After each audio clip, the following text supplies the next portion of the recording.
ইবাদত যদি সদাচরণ যেটা বিচারের মাঠে সবচেয়ে ভারী, এরপরেও ইবাদতের জগতে ব্যতিক্রম ইবাদত হচ্ছে সিয়াম, যার তুলনায় পৃথিবীতে আর কোনো ইবাদত নেই। আপনি দেখুন, ধারাবাহিক আপনার সামনে আমি পেশ করছি যাতে করে আপনার সামনে বিষয়টি স্পষ্ট হয়ে যায়।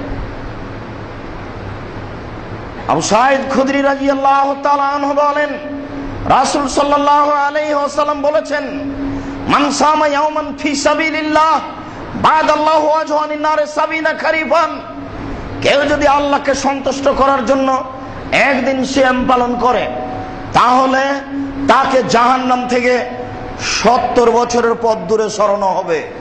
বুখারী মুসলিম।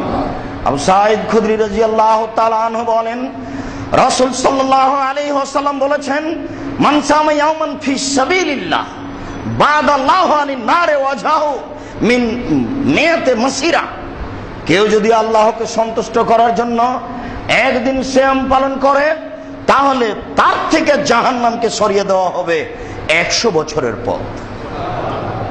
আবু হুরায়রা রাদিয়াল্লাহু তাআলা আনহু বলেন, রাসূল সাল্লাল্লাহু আলাইহি ওয়াসাল্লাম বলেছেন, মান সামা ইয়াওমান ফি সাবিলিল্লাহ জালাল্লাহু বাইনাহু ওয়া বাইনা নারি খান্দাক কামা বাইনাস সামাই ওয়াল আরজ, কেউ যদি আল্লাহকে সন্তুষ্ট করার জন্য একদিন সিয়াম পালন করে তাহলে তার মাঝে আর জাহান্নামের মাঝে একটা গর্ত খনন করা হবে, যে গর্তের দূরত্ব ব্যবধান হবে আকাশ জমিনের ব্যবধান। আকাশ জমিনের ব্যবধান কি? রাসূল সাল্লাল্লাহু আলাইহি ওয়াসাল্লামের যুগে একটা দ্রুতগামী ঘোড়া 500 বছর দৌড়ালে যত ছিল তত পথ ছিল জমিন থেকে আকাশের ব্যবধান। বর্তমান যুগে মানুষের তৈরি বাহন যানবাহন 500 বছর উড়ে গেলে একটা বিমান যত পথ যাবে জমিন থেকে আকাশের ব্যবধান তত। 50,000 বছর পরে মানুষ সবচেয়ে যেটা দ্রুতগামী বাহন তৈরি করবে সেটা 500 বছর উড়ে গেলে যত যাবে জমিন থেকে আকাশের ব্যবধান তত। আপনাকে আমি কি দিয়ে বুঝাই জমিন থেকে আকাশের ব্যবধান কত?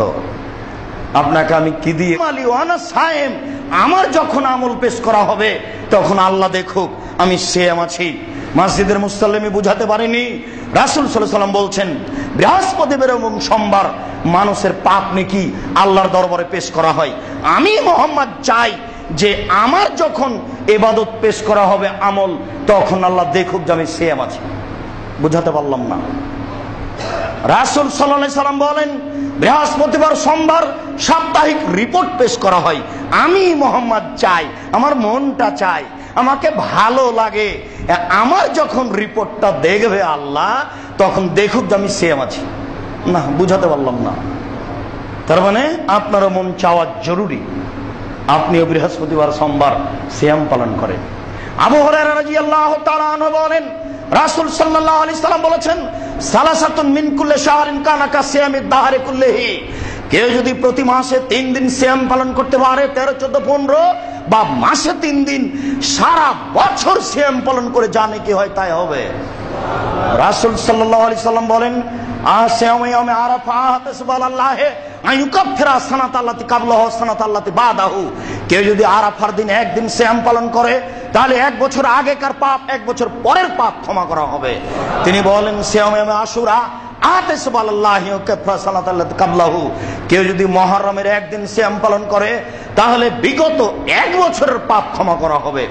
তিনি বলেন, মান সামা রমাজান সুম্মাত বাহু সিত্তান মিন শাওয়াল, কেউ যদি রমজান মাসে সিয়াম পালন করে তারপরে শাওয়ালের 6 দিন সিয়াম পালন করে, সারা বছর সিয়াম পালন করে জানে কি হয়, শাওয়ালের 6 দিন সিয়াম পালন করলে তাই নাকি হবে। উল্লেখ্য যে